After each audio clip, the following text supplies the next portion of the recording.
1, 2, 1, 2, 3, 1, 2, 3, 1, 2, 1, 2, 1, 2, 3, 1, 2, 3, 1, 2, 3. Dobrý.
Minister.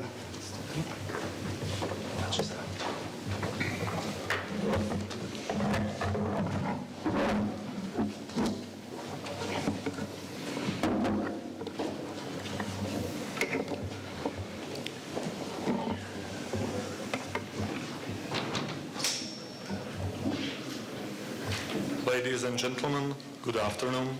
Welcome to the press statement by His Excellency Mr. Juraj Blanár, Minister of Foreign and European Affairs of the Slovak Republic, and His Excellency Mr. Gideon, Minister of Foreign Affairs of the State of Israel. Your Excellency, Mr. Juraj Blanár, you now have the floor. Thank you very much, dear Minister. Dear Gideon, welcome to Slovakia. I really appreciate that you come to Bratislava and that we have a time to exchange our view on many issues we open. And I think that today's meeting with you in Bratislava at the premises of our Ministry of Foreign and European Affairs follows up on our previous in-person meeting during the EU Foreign Affairs Council on 24th of February 2025, and it confirms that ongoing positive dialogue in Slovak-Israeli relations. On the topic of our bilateral relations, we agreed that they are constructive and broad in historical ties. In this context, we identify numerous areas of cooperation, including tourism, which is further strengthened by the direct flight connected between the Bratislava and Tel Aviv.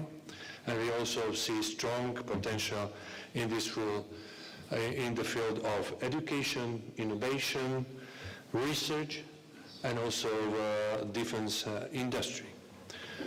We also discuss the safety and security of our citizens, which remains absolute. I would like to sincerely thank the Israeli side for its assistance during the evacuation flights from Israel via Jordan in the difficult time of the Middle East conflict escalation. Thank you ever so much. At the same time, we addressed broader regional issues. And although today's meeting takes place during the extremely fragile ceasefire between Israel and Iran, declared on 24th of June, and Slovak Republic will continue to call on both sides to respect international law and exercise maximum restraint. Regarding Gaza, we also elaborated very much this issue in deep, and I have to add that Slovakia strongly supports unconditional humanitarian access to all civilians and categorically call for an immediate release of all Israeli hostages. I've got some information when it comes to release of humanitarian aid. There is a close cooperation and dialogue between the Brussels and Israel, and thank you very much for this information. Sounds optimistic because we have to care of those who are suffering in this region. From Slovak's perspectives, it is essential in this context to continue consistently advocate for a two-state solution as a path to sustainable peace in line with the framework of resolution of the UN Security Council. We are convinced that only a mutually agreed solution between the Israel and Palestinians can bring lasting stability to the region. Even we understand that it's not easy to do that. But that's the light at the end of the tunnel, what we can see. And I also reassured Minister Saad that Slovakia will oppose any potential proposal aimed to the suspending the EU dialogue with Israel. We firmly believe that it is vital to maintain open channels of communications under all circumstances, especially in these critical times, such as those the dynamic Middle East region is currently facing. That's why we support this dialogue, and I think it's very important, especially from the diplomatic point of view, to keep the dialogue and to exchange our views frequently when it's possible and when it's needed. And in conclusion, I would like to underline that today's meeting reaffirms Slovak's balanced and constructive foreign policy, a policy based on open dialogue, stability, and the further development of our partnership with Israel. Thank you very so much. Dear Gideon, please, the floor is yours. Thank you, Foreign Minister Juraj, Blanár. It's good to be in Bratislava. Israel and Slovakia share strong and long-standing relations. We have common values and good friendship. We share a mutual commitment to security, and we will strengthen our cooperation on defense issues. There was once a large Jewish community here, which including the Hatam Sofer, the leading rabbi of his generation. But we also remember a darker period in our history. Today, we thank Slovakia for protecting the Jewish community and safeguarding the memory and lessons of the Holocaust. We appreciate the Slovak Institute, which opened in Jerusalem, our eternal capital. And we agreed in our discussions, Minister, on the need to strengthen relations between our nations, as you said, in so many aspects. I call on Israelis to visit Slovakia. It's a beautiful country, so this is one good reason. Secondly, it is a safe place to travel in Europe. And of course, we would like to host as many Slovak tourists as possible in Israel. Dear Minister, Iran's nuclear program was the greatest threat to our region and country. Israel's successful operation in Iran, as well as other actions that we took in this war, have a direct and significant contribution also to Europe's security. Iran deliberately targeted civilian population centers with its ballistic missiles. Our operation severely damaged Iran's nuclear and ballistic missiles programs, the very same missiles that threatened Europe as well. Minister, Hamas still holds 50 of our hostages in full captivity. I know you consistently, also here today, call for their release. The war in Gaza can end tomorrow if Hamas will releases them and lays down its weapons. We sent a delegation to negotiate in Doha. We said yes to Special Envoy Witkoff's proposal. As I told you, Israel is serious in its will to reach a hostage deal and a ceasefire in Gaza. I believe it is achievable. If a temporary ceasefire is achieved, we will negotiate on a permanent ceasefire. We are committed to our war objectives, but war itself is not an objective. We prefer to achieve our goals, always through diplomatic means. But it must be clear, Hamas is not only responsible for initiating this war on October 7, 2023, Hamas is also responsible for its continuation.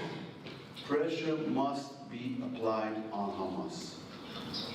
Anyhow, Israel is committed to continuing to facilitate the humanitarian effort under difficult circumstances. We have done so since the beginning of the war. The problem we face is that Hamas takes over the aid and uses it as a financial engine for its war machine. This might cause the war to continue endlessly, and we would like to end it. The important American GHF initiative helps address this problem. It allocates large amounts of aid directly to the people. At the same time, we are enabling the previous aid method to bridge the gap. But we should help the civilian population without strengthening Hamas. During the previous week, we had a constructive dialogue with the EU on the matter of humanitarian aid. And last Sunday, our Security Cabinet made further decisions on improving the humanitarian situation in Gaza. I informed my colleague on this issue. I described these steps during our meeting. Basically, they include more aid through more crossings and more routes. We are dealing with this issue in good faith. We will continue mutual efforts with other states, international organizations, the EU, to address it. We welcome also any effort to ensure that the aid is delivered to the civilian population and is not being exploited by Hamas. Dear Minister, Israel appreciates Slovakia's support for our basic right to defend ourselves. We thank you for standing with Israel against attempts to take unilateral and biased steps or decisions against it in the EU or in the UN. I intend to strengthen relations between Israel and Slovakia and to continue our fruitful dialogue. Minister, I know you are a good partner for that mission, and I invite you, Minister, to soon visit Jerusalem. Thank you. Thank you also. Your Excellencies, Ministers, thank you for your statements, and I wish